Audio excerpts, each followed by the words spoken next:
मजबूत रहे। बोलो जय श्री राम। आज शुद्ध जी महाराज शौनकादिक ऋषियों को कथा सुना रहे हैं और परम आनंदित हो रहे हैं। बोलो जय श्री राम।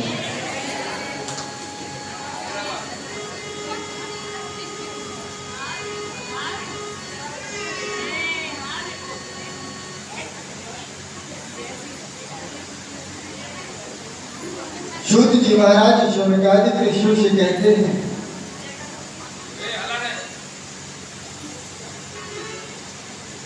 कि जब इस पृथ्वी पर प्रलय होता है और प्रलय के बाद जब पृथ्वी जलमग्न हो जाती है, एक बार क्या होता है कि माता पार्वती और भोलेनाथ आपस में विचार करते हैं कि एक काम करते हैं, एक ऐसा पुत्र जो है प्रकट करते हैं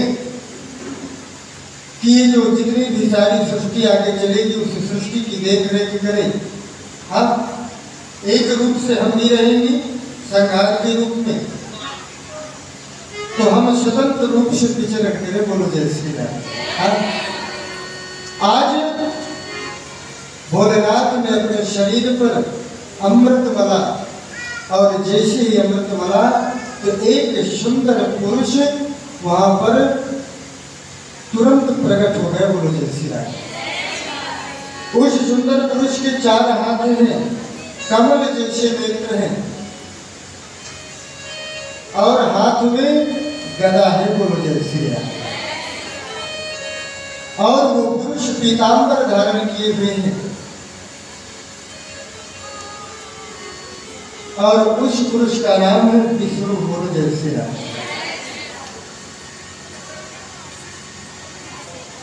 आपको ये सारी सृष्टि देखना है। बोलो जय श्री राम।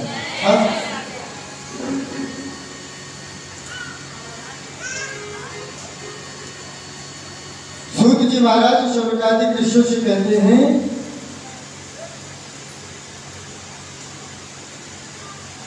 जब इस धरती पर इस पृथ्वी पर जल ही जल था, धरती पर थोड़ी ठंडक पहुंची, भोलेनाथ को बाबा इसीलिए कहते हैं। क्यों?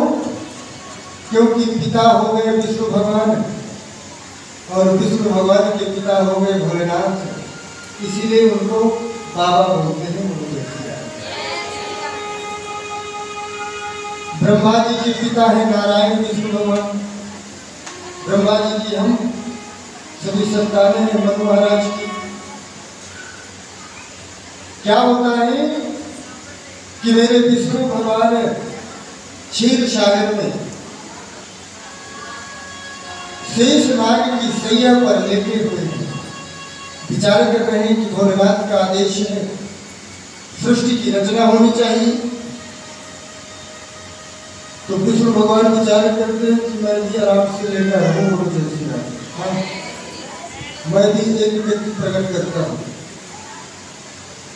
तो आज मेरे नारायण की नाभि से एक कमल का पुष्प निकलता है और पुष्प खिल जाता है और उसमें ब्रह्मा जी की उत्पत्ति हो जाती है। बोलो जय श्री राम। ब्रह्मा जी चारों तरफ देखते हैं तो 4 मुख हो गए। भैया गर्दन घुमाने की जरूरत नहीं है, चारों तरफ बराबर देखो। हाँ, यहाँ तक कि आया है कि 5 मुख थे चारों दिशाओं में ऊपर की तरफ। हाँ, जैसे ही ब्रह्मा जी चारों तरफ देखते हैं 4 मुख हो गए, ऊपर देखा 5 मुख हो गए, ऊपर देखा तो संसार पूरा शून्य है, आकाश ही आकाश, नीचे जल ही जल। मैं कहां से आया, मैं कौन हूं? ब्रह्मा जी को खुद नहीं मालूम। आज ब्रह्मा जी इसी कमल पुष्प की जो डंडी है, नार डंडी, उसी में अंदर प्रवेश करते हैं कि आखिर ये कमल पुष्प कहाँ से आया है। हजारों करोड़ों वर्ष तक उस कमल की नाल पर घूमते रह गए, लेकिन उस नाल, वो जो कमल की जो नाल थी, उसका अंत नहीं मिला। वापस आ गए। उनको दो शब्द सुनाई दिए, ता और पा, यानी तप। तो ब्रह्मा जी ने तपस्या की, और जैसे ब्रह्मा जी ने तपस्या की, हजारों करोड़ों वर्षों तक तपस्या की,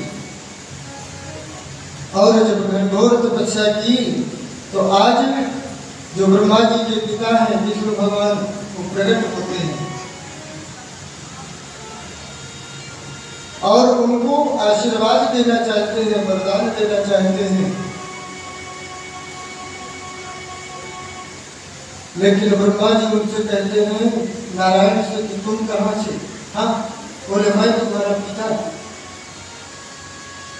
बोले तुम मेरे पिता कैसे हो सकते हो? दोनों में विवाद छिड़ गया, और जब विवाद छिड़ा तो भयंकर विवाद छिड़ गया।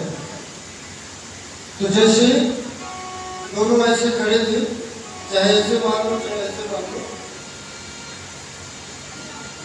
आपस में विवाद कर रहे थे, बातचीत कर रहे थे। मैं बड़ा हूँ, वो कह रहा था मैं बड़ा हूँ। तो उन्हीं के बीच से जो है एक ज्योतिर्लिंग निकला और सीधे आकाश चला गया, आकाश तक। और ज्योतिर्लिंग से आवाज आई कि जो भी इस ज्योतिर्लिंग का छोर पालेगा वही सबसे बड़ा है। बोलो जय श्री राम। हाँ, ब्रह्मा जी ऊपर निकल गए खोजने के लिए, विष्णु भगवान नीचे चले गए।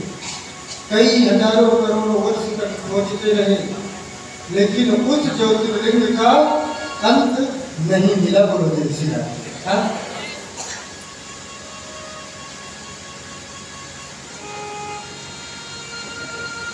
ब्रह्मा जी जब नीचे गए, विष्णु भगवान ऊपर गए, तो ब्रह्मा जी ने सोचा कि हमने छोड़ तो पाया नहीं।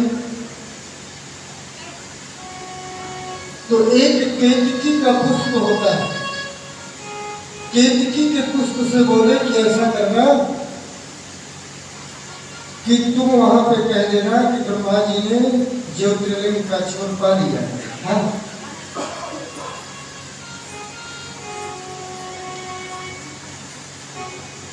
जब आकाशवाणी हुई कि आपने छोड़ पाया क्या, तो विष्णु भगवान ने तुरंत कह दिया नहीं, हमने आपका छोड़ नहीं पाया।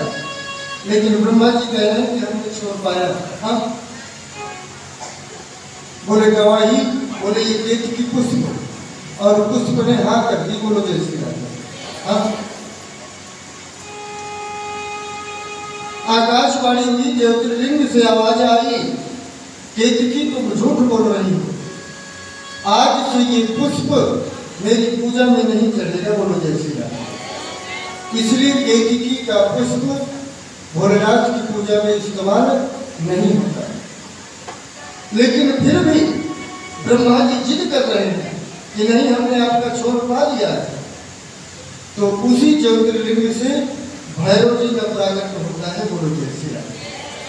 और उन्होंने अपने नाखून से, वो जो पांचवा था ना, वो ज्यादा बोल रहा था, तो नाखून से अलग कर दिया। बोलो जय श्री राम।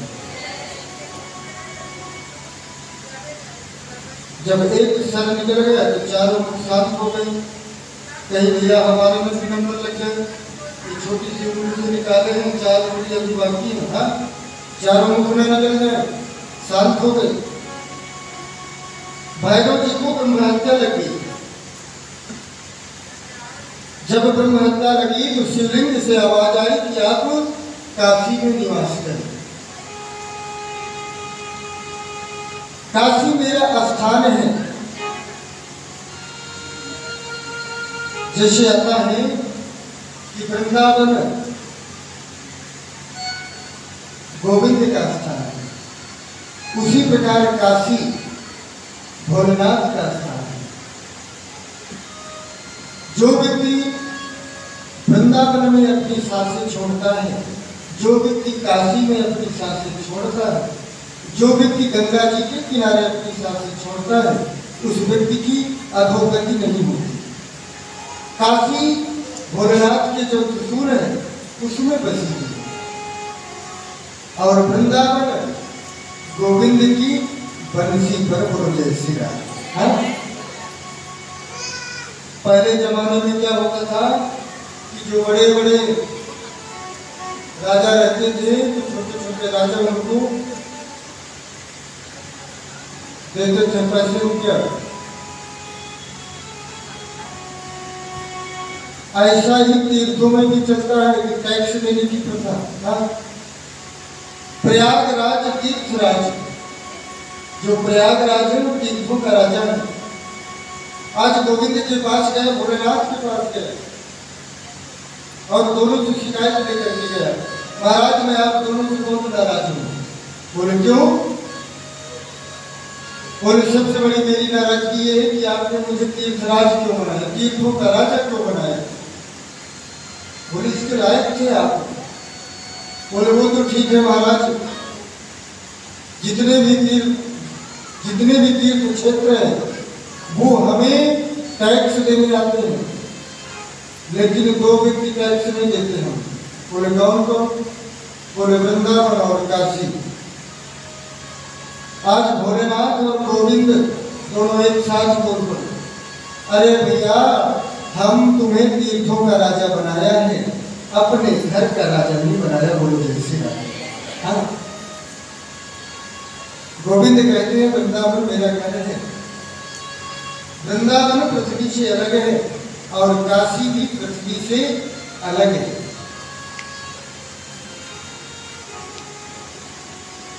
आज भोलेनाथ ज्योतिर्लिंग से आवाज आई कि आप जो है काशी में निवास करें।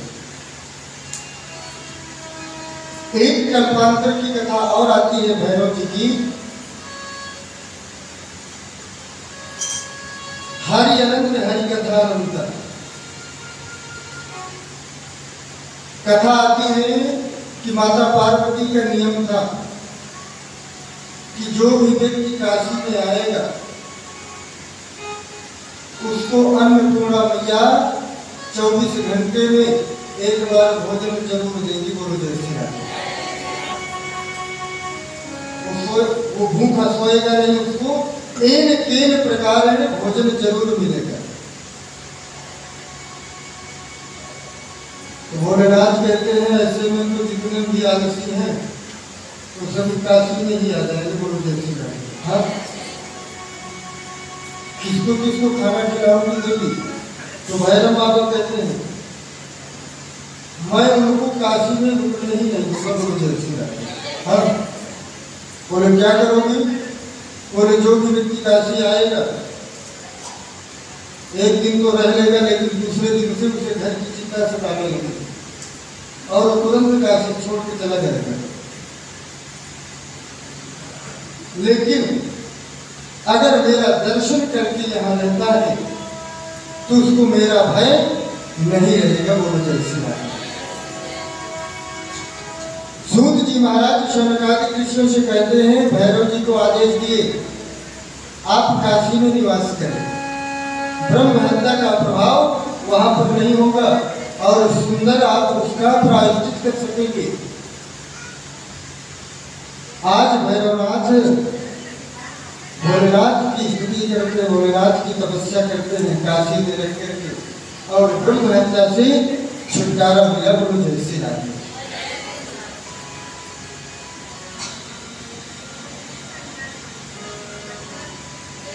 कल्प कल्पांतर की कथाएं हैं, हरि अनंत हरि कथा अनंत, उसमें आया है कि धरती सब कागज करो, लेखन सब बन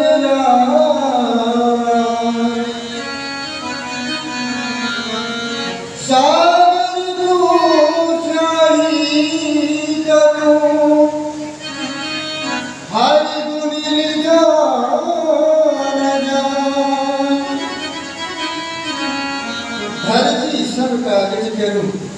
इस पृथ्वी को मैं कागज के रूप में इस्तेमाल करूं। हाँ, जितना भी जंगल है, जितने भी पेड़ पौधे हैं, उन पेड़ पौधों की मैं लेखनी बना लूं। हाँ, और ये जो समुद्र है, समुद्र को मैं शाही के रूप में इस्तेमाल करूं। लेकिन फिर भी भगवान का गुणगान नहीं लिख सकता गुरु तुलसीदास। हरि अनंत, हरि कथा अनंत, कल्प कल्पांतर की कथाएं हैं। आज ब्रह्मा जी का अहंकार दूर किया भोलेनाथ ने, भोलेनाथ प्रकट हो गए। आज भोलेनाथ विष्णु भगवान पर बहुत प्रसन्न हुए। आप साक्षात सत्य स्वरूप हैं, क्योंकि आपने मुझसे सत्य बोला। कहते हैं कि सत्यम परम धीमहि नहीं असत्य समुपातक पुंजा, रामचरितमानस में। हाँ, तुलसी बाबा लिखते हैं, मेरे नारायण सत्य बोले, भोलेनाथ बहुत प्रसन्न हुए और चिंतामणि मंत्र दिए। आप जो है सृष्टि का पालन करेंगे। ब्रह्मा जी को आदेश दिया सृष्टि की रचना करेंगे, बोलो जय श्री राम। लेकिन ब्रह्मा जी सोच रहे हैं कि सृष्टि रचना कैसे करेंगे। हम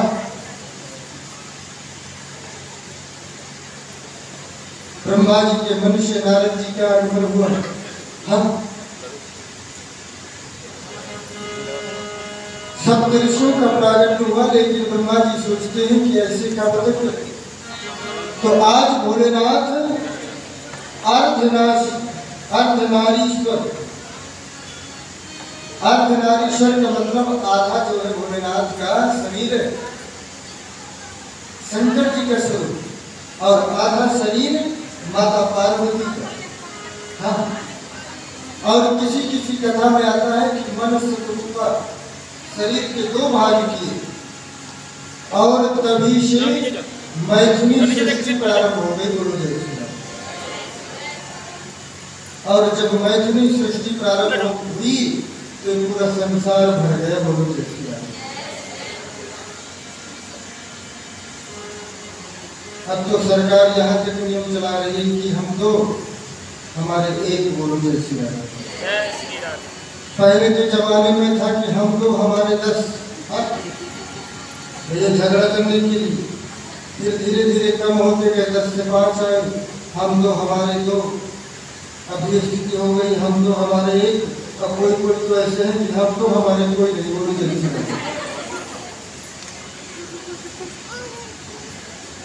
पूरा संसार में है कि श्रोत्रेण श्रवणं तस्य वचसां कीर्तनं तथा मनसा मननं तस्य महासाधनोच्यते।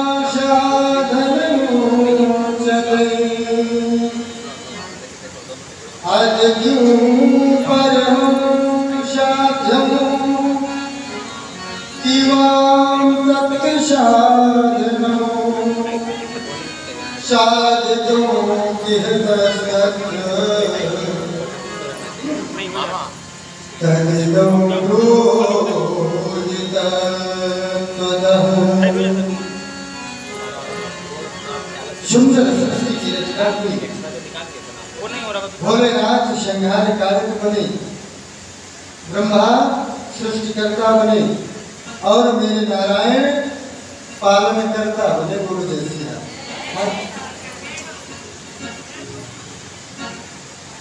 सूत जी महाराज शौनकादि ऋषियों को सुंदर कथा सुना रहे हैं और परम आनंदित हो रहे हैं। बोलो जय श्री राम।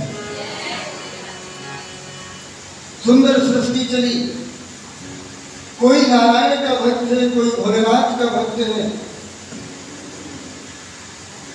लेकिन ब्रह्मा जी के भक्त नहीं है। बोलो जय श्री राम।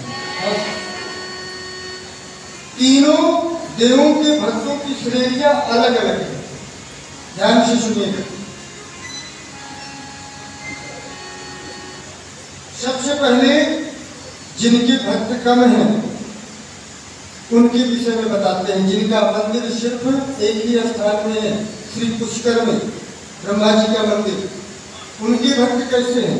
पहले तो उनके भक्त ही नहीं है, और जो भक्त भी होते हैं तो बड़े विचित्र होते हैं। बोलो जय श्री राम। पहले हम ब्रह्मा जी के भक्त की कथा सुनते हैं, इसके बाद भोलेनाथ के भक्त, फिर नारायण की भक्त। सृष्टि में अनेक प्रकार के लोग हैं, तुलसी इस संसार में। हाँ, सूत जी महाराज शौनकादिक ऋषियों से कहते हैं कि एक बार क्या हुआ कि एक भक्त बहुत परेशान था, तो वल्लभाचार्य जी के पास गया। महाराज मैं आपकी शरण में हूँ, कुछ उपाय बताइए। महाराज जी ने तो पूछा आपको क्या कष्ट है? बोले महाराज कष्ट बहुत है। ऐसा कौन सा देवता है जो बहुत जल्दी प्रसन्न हो जाए, उसके विषय में बताइए। आज वल्लभाचार्य कहते हैं कि ब्रह्मा जी हैं, तुरंत प्रसन्न हो जाते हैं और वरदान दे देते हैं। बोलो जय श्री राम। वरदान देने में ब्रह्मा जी सबसे आगे कथाएं हैं कि जो भी राक्षस ने तपस्या की तुरंत प्रकट होकर के वरदान दे दिया, और वो वरदान का फल झेलना पड़ता है मेरे विष्णु भगवान को और भोलेनाथ को। बोलो जय श्री राम। आज वो भक्त सीधे पुष्कर जाता है और ब्रह्मा जी की तपस्या प्रारंभ कर दी। बोलो जय श्री राम। 3 महीने बढ़िया तपस्या की, ब्रह्मा जी प्रसन्न हो गए। ब्रह्मा जी ने अपने कमंडल से जल छिड़का, अरे भक्त हम तुम्हारी तपस्या से प्रसन्न हैं, वरदान मांगो। बोलो 3 महीने तपस्या किए हो, इसलिए 3 वरदान मांगो। बोलो जय श्री राम। वो व्यक्ति और खुश हुआ। पहला वरदान क्या मांगा? बोलो जय श्री राम, जिसके लिए आजकल के लोग बहुत व्याकुल रहते हैं। बोलो जय श्री राम। सबसे पहला वरदान उस भक्त ने मांगा, महाराज सबसे पहले मेरी शादी हो जाए। बोलो जय श्री राम। ब्रह्मा जी ने कहा तथास्तु। बोले दूसरा वरदान? बोले दूसरा वरदान ये दे दो कि जब शादी हो जाएगी तो श्रीमती जी को रखना होगा तो वो सुंदर महल बन जाए रोड के किनारे। हाँ, सुंदर महल बन गया। बोले तीसरा वरदान? बोले महाराज जब चाहूं तो 3 वरदान और मांगू।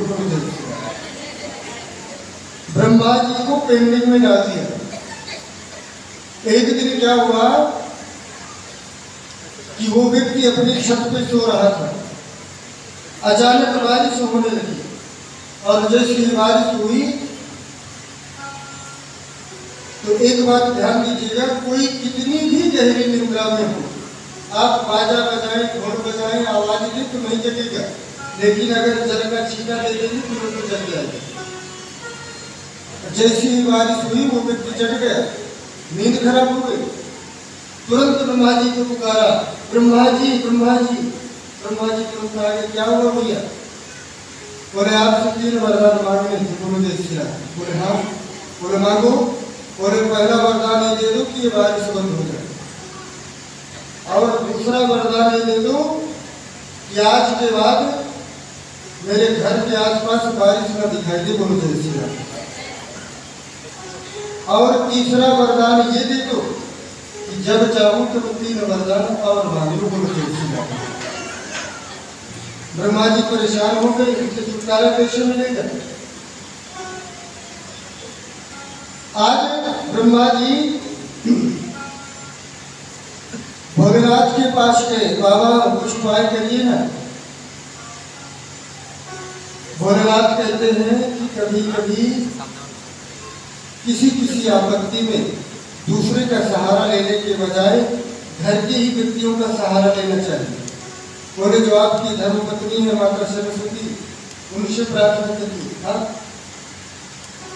आज माता सरस्वती उस भक्त के कंठ में विराजमान हो गई और जैसे ही कंठ में विराजमान हुई तो भक्त ने जोर से आवाज लगाई, ब्रह्मा जी ब्रह्मा जी। ब्रह्मा जी बोले क्या बात है? आज वो भक्त बोलता है कि ब्रह्मा जी मुझे पहला वरदान दे दो कि मेरी मुक्ति हो जाए, मुझे भक्ति प्राप्त हो। ब्रह्मा जी कहते भाई भैया तू मुक्ति ले ले, भुक्ति ले ले, सब कुछ ले ले, लेकिन तू मेरा पीछा छोड़ दे। बोलो जी सिया। ब्रह्मा जी के भक्त। अब मेरे बाबा भोलेनाथ के भक्तों की श्रेणी। हाँ, जो भोलेनाथ के जो भक्त होते हैं उनके पास ये बहुत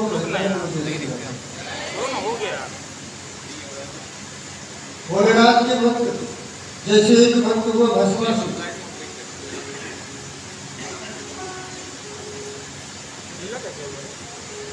सूत जी महाराज कहते हैं भस्मासुर ने भोलेनाथ की तपस्या की। जब भोलेनाथ की तपस्या की तो भोलेनाथ ने कहा वर मांगो, जो इच्छा हो मांग लो। भस्मासुर ने कहा महाराज जिसके ऊपर मैं हाथ रख दूं वो भस्मीभूत हो जाए। भोलेनाथ के साथ माता पार्वती को देखा, माता पार्वती पर मोहित हो गया, सोचा मैं भोलेनाथ को भस्म कर दूं और माता पार्वती को ले लूं। भोलेनाथ के ऊपर हाथ रखना चाहा तो भोलेनाथ दौड़ पड़े। बोलो जय श्री राम। तब आगे आगे भोलेनाथ और पीछे पीछे भस्मासुर। भोलेनाथ सीधे नारायण के पास गए। नारायण आप तो बहुत बुद्धिमान हैं, कुछ उपाय करिए। नारायण कहते महाराज वो तो सब ठीक है, लेकिन भक्तों को जरा ठोक बजा लिया करे। हाँ,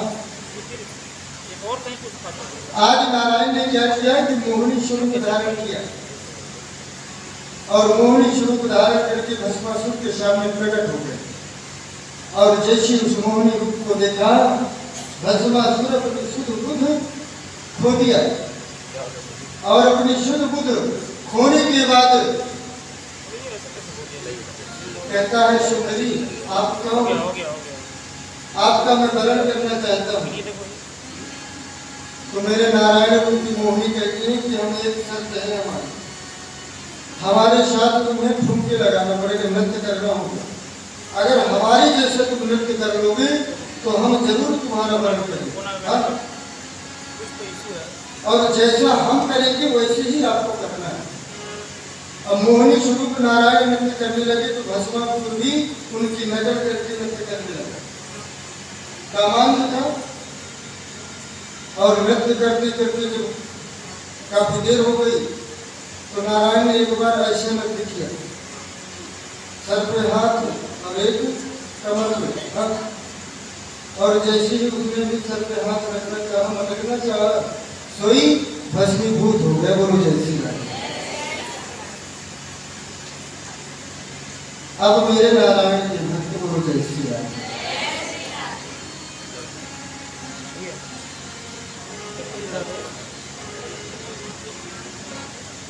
नारायण भक्तों में अम्बरीश महाराज की कथा आती है। सूत जी महाराज स्वर्गादि दृश्यों से कहते हैं। एक बार क्या हुआ कि अम्बरीश महाराज ने सूरवंश में वो नारायण के बहुत बड़े भक्त हैं। 12 महीनों में 24 एकादशियां आती हैं।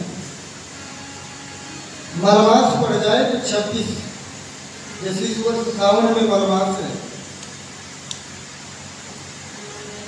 नारायण का सबसे बड़ा व्रत है एकादशी व्रत। अम्बरीश महाराज एकादशी व्रत का जो कार्य है वो हर एकादशी को करते हैं और संतों की सेवा करते हैं। एक दिन क्या हुआ संक्षिप्त में कि एक दिन एकादशी का व्रत थे अम्बरीश महाराज। अम्बरीश महाराज एकादशी का व्रत थे तो उतने में ही दुर्वासा महाराज आ गए। बोलो जय श्री राम। एकादशी के व्रत की पद्धतियां ये हैं कि या तो आप जल पी, या तो आप निर्जला रहें। निर्जला नहीं रह सकते तो जल पी करके रहें।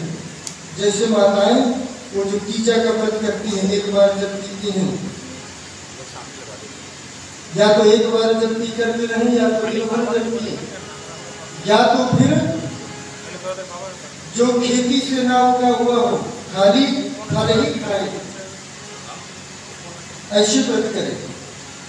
इतना भी नहीं कर सकते तो सवेरे से शाम तक, यानी जब एकादशी प्रारंभ होती है और जब तक एकादशी रहती है तब तक व्रत करें। इतना भी नहीं कर सकते तो सूर्योदय से सूर्यास्त तक व्रत करें, सूर्यास्त के बाद भोजन करें।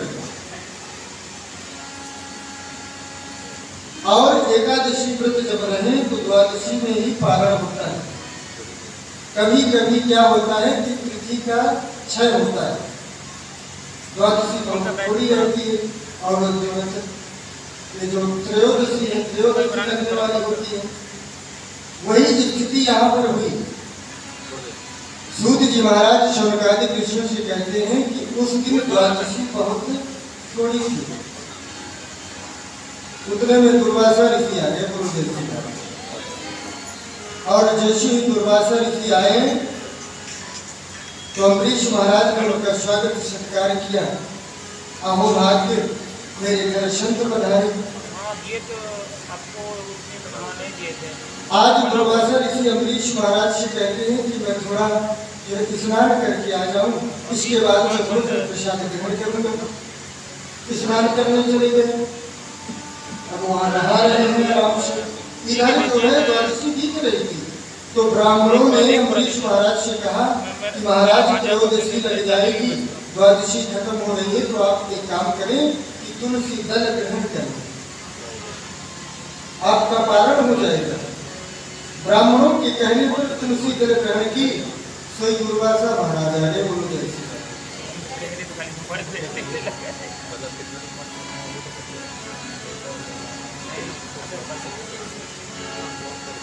धर्म ग्रंथों में आया है कि दो ऋषि ऐसे थे कि जो सबसे ज्यादा क्रोधी ऋषि थे। उनकी ओंठ पर श्राप रखा रहता था। एक दुर्वासा ऋषि और एक विश्वामित्र ऋषि। दुर्वासा ऋषि जैसे उन्होंने पारण किया, सोई दुर्वासा ऋषि आ गए। तो दुर्वासा ऋषि ने देखा कि उन्होंने पारण कर लिया तो क्रोध आ गया। कहते हैं कि अनाकरण क्रोध करना अपमान का कारण बनता है। हाँ, समय पर क्रोध करना भी अच्छा है, लेकिन अनाकरण क्रोध अपमान का कारण बनता है। आज जैसे दुर्वासा ऋषि को क्रोध आया, बल्कि अम्बरीश महाराज ने क्षमा याचना की। आप जैसे ही ब्राह्मणों के कहने के कारण मैंने सिर्फ तुलसी दल ग्रहण की है, मैंने भोजन नहीं किया, आपका स्वागत है।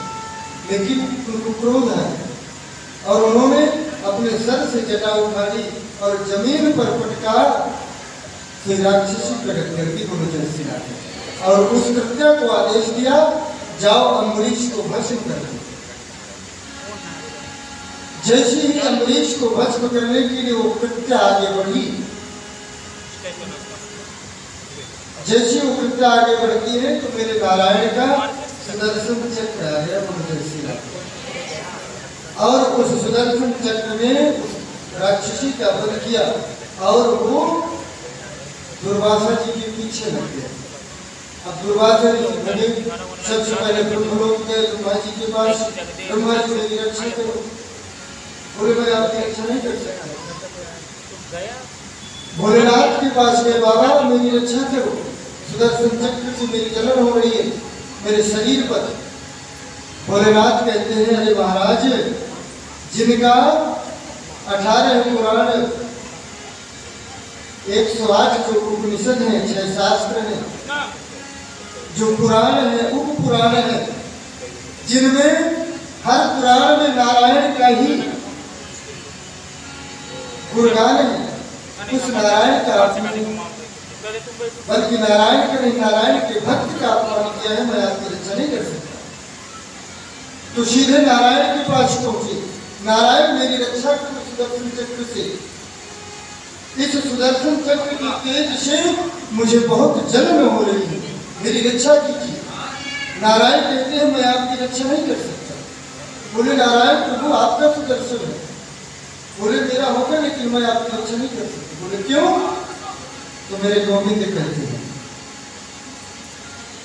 कि हम भक्ति पराधीनो हस्तगिनो तमारण। अरे महाराज अहम भक्त पराधीनो, मैं अपने भक्त के अधीन हूं। अगर इस संसार में कोई पूर्ण स्वतंत्र है तो मेरा भक्त है। अरे महाराज मैं आपको क्या बताऊं, अगर ये मेरी जो दाहिनी भुजा है मेरे शरीर से लगी हुई है, अगर ये भी मेरे भक्त का मेरे ब्राह्मण का अपमान करे तो मैं इस भुजा को भी सुदर्शन से काट दूं। हाँ? अपने शरीर से ज्यादा मुझे अपनी लक्ष्मी प्रिय नहीं है। मैं स्वयं को प्रिय नहीं हूं जितना मुझे मेरा भक्त प्रिय है। क्यों? क्यों प्रिय है? क्योंकि मेरी कृपा तभी होती है जब वो संसार को पूरी तरह से छोड़ देता है और मेरे ऊपर आश्रित हो जाता है। द्रौपदी ने जब तक साड़ी पकड़ी रखी तब तक गोविंद नहीं आए, और जैसे ही साड़ी छोड़ी श्री गोविंद ने साड़ी पहनाना प्रारंभ कर दिया। बोलो जय श्री राम।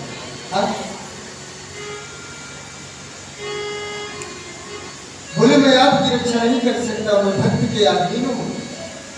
आपकी रक्षा अम्बरीश महाराज ही कर सकते हैं, उन्हीं के पास जाइए। आज दुर्वासा ऋषि महाराज सीधे अम्बरीश महाराज के पास आए, उनके पैरों में गिरना चाहा। अम्बरीश महाराज अरे महाराज ये क्या कर रहे हैं, आप तो मुझे अपने पाप में डुबो रहे हैं, ये ठीक नहीं है।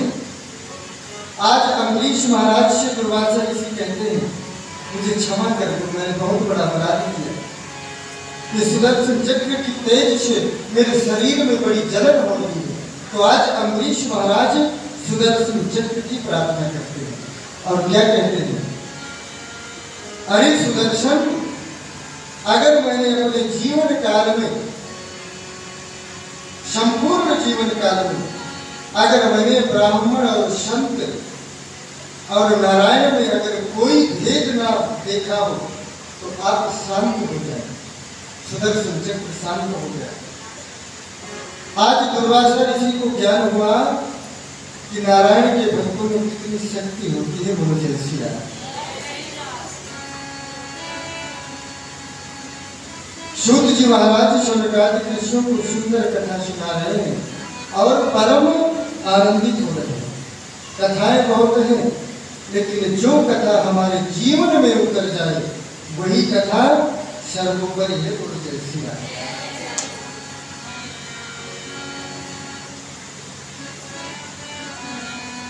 हम देख रहे हैं हमारी नजर सभी के ऊपर है। बोलो जय श्री राम।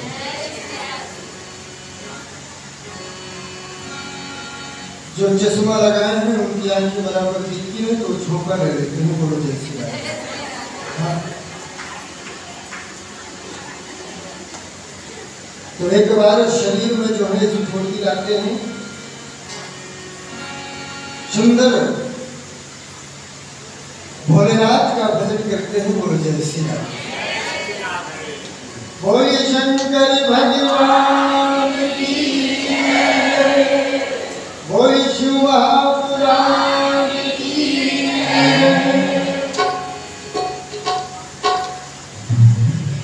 तो सभी लोग ताली जरूर बजाएंगे। बोलो जय श्री राम।